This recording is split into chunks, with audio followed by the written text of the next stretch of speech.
Let's start with the some exercise problem. This is the exercise number 1.2, and it is related to the functions, different types of function, domain and range, and how to calculate the slope, how to calculate the intercept. So if we look at the question number one, that is basically in which we have to identify different type of function. So let's say if I talk the function a, f of x is log power to x. So it is clear it is a logarithmic function. Similarly, if I look at the function b, g of x is equal to x power 4, then we can clearly see that this is basically a power function with a root of power 4. Similarly, the c1 is the basically it is the rational function because it is the ratio of the two polynomial. Similarly, the f1 is that is sine theta and cos square theta. So it is basically the trigonometric function. So we can identify different type of function. Similarly, we have a graph of x square. So we know that whenever the power is some even number, the graph will always be a parabola. And whenever the power is the odd number, the graph will be definitely will be the S shape. So the graph of the red line that is in the S shape is of the y is equals to x power 5, while the graph of the blue and the green one is basically the graph of the y is equals to x square and y is equals to x square. So similarly, the important question is basically is the 5/6. That is how to calculate the domain of these trigonometric function. So we have two trigonometric function that calculate one by one of each. The first one is f of x is equal to cos of x over 1 minus sine of x. So we know that according to the rule, we cannot put denominator equal to 0. So 1 minus sine of x not equal to 0. So sine of x not equal to 1. So x will be not equal to sine inverse. So when I take the sine inverse 1, the answer will be x will be not equal to that is pi by 2. And we know that the interval is 2 and pi. So the domain of this function will be all real number. So the domain, how can write? It is basically the all real number, but x not equal to pi by 2 plus 2 and 5. We can also calculate, we know that pi by 2 is 90 degree. So another one can be because the interval of the sine is 360 pi, 360 degree is equal to 2 pi. So can also 360 minus 90 that is equal to 270. So to convert it into the radian, just multiply with pi by 180. So it will be equal to 3 pi by 2. So in question, the value of the x not should not be equal to pi by 2, or we can also the value of x not equal to 3 pi by 2. So both should not be included in the domain. The second question is function g of x is equal to 1 over 1 minus tangent of x.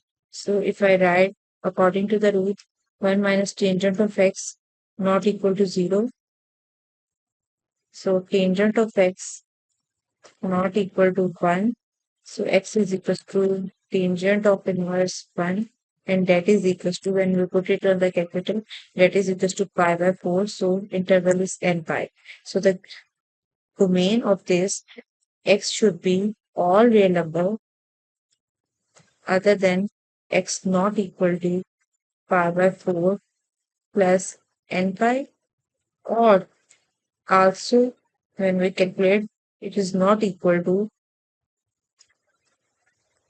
pi by 2 plus n pi, where define n is an integer. So this is the complete way to write the domain of a trigonometric function. Similarly, if we do the question number 7, in which basically we have to find the equation for the family of linear functions with slope 2 and sketch several members of the family. So if we know that if this we know the equation is linear function is y is equals to mx plus b. This is the question number 7, part A. So in the problem we have been given the slope is 2. So just replace m with 2. So equation will be equal to y is equals to 2x plus b, because the slope has been given 2. So we can put the value of x and y, and we can calculate the different points to plot the graph. So similarly, next we have been the question number, let's say 8 and 9 are similar to this. Next, the question number 10. Find the expression of the quadratic function whose graphs are shown. So basically we have been given two parabolas, and we have been told that to what will be the quadratic equation for these two parabolas. So if we look at the first parabola, that is basically the point 3 that is intersecting at the x-axis, and the other point is 4, 2. So at which it is intersecting, this is basically the vertex of the parabola. So if x is, this is the question number 10, and this is the part A. So at which the it is intersect, so I can write the vertex of the parabola is 3, because x value is 3 and corresponding the y value is 0. So by using the vertex, I can make an equation y is equal to a x minus 3 whole square, because we know that the equation of the parabola is y is equals to a x square plus the y-intercept value, that is 0. So this is the equation of parallel. So now the second point is given 4 and 2, and that point is on the parabola. So we can substitute. The next point is 4 and 2, that is on parabola. So we can substitute the value of x and y here. By substituting the value of y is 2, a will be as it is. The value of x is 4, 4 minus 3 whole square. So from this, I can calculate a is the only unknown.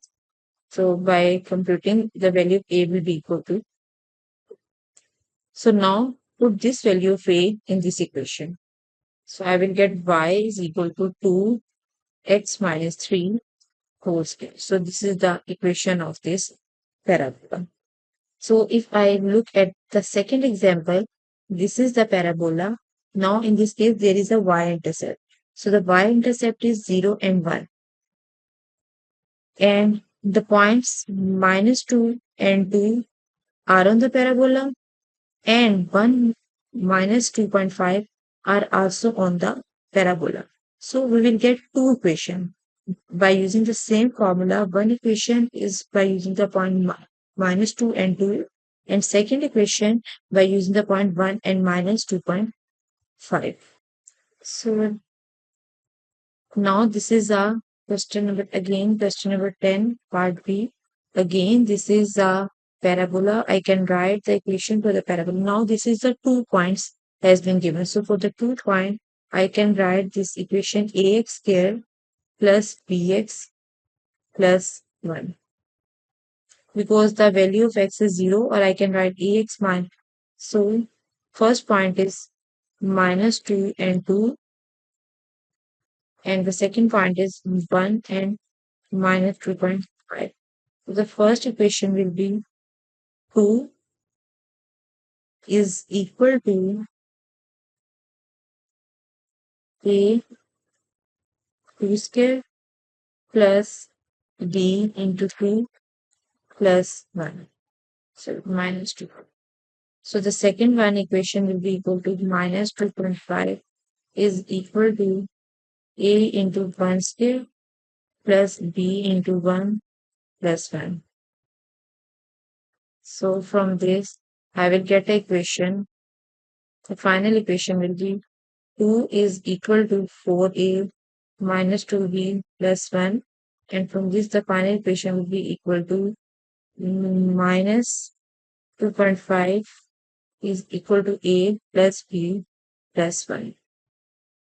So if we simplify both these equations, so I will get from this equation 4a minus 2b equal to 1, and this equation will be a plus b equal to minus 3.5.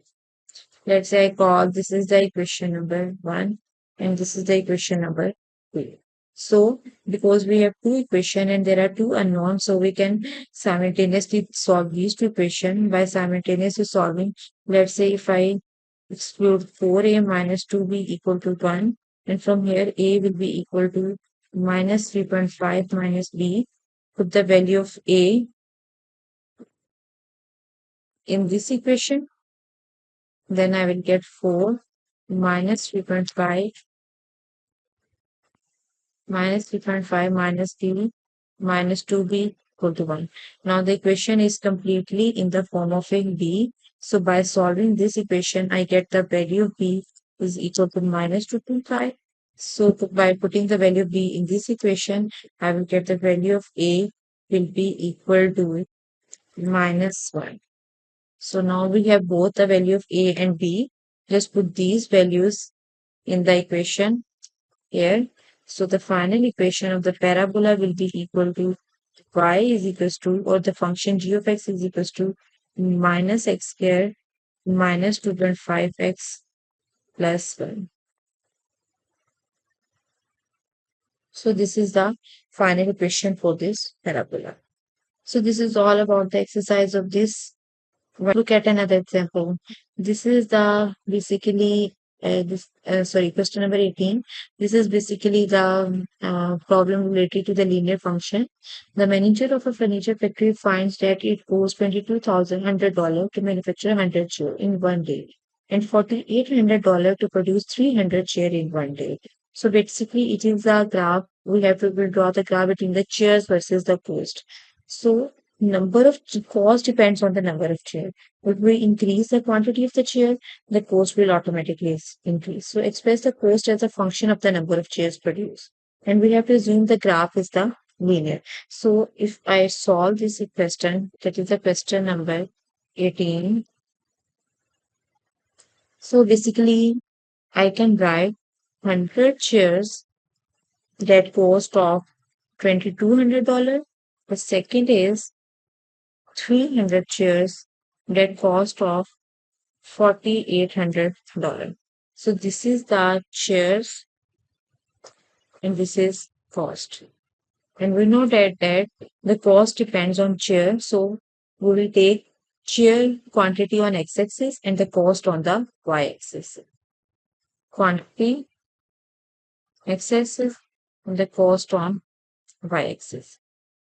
So basically, we have to calculate the slope. To calculate the slope, I know that it is y2 minus y1 divided by x2 minus x1. So if I make a x is 100, x1 is 100, x2 is 300. Correspondingly, y1 will be equal to 2200 and y2 will be equal to 4,800. So just put the value here. 4,800 minus 2,200 divided by 300 minus 100. So slope will be equal to, m will be equal to 30. You know that equation y is equals to mx plus b.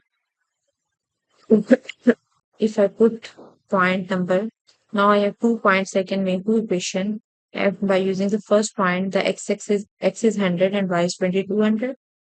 So just put y is 2200, m is 13, X is 100 plus B. So from here, the value of the B I can calculate. So V will be equal to 900. So by completing the equation, y is equals to 13x plus b will be equal to 9. So this is the general equation in which if I represent y is the cost is equal to 13 times quantity plus 900. This is all about the exercise problem of 1.2.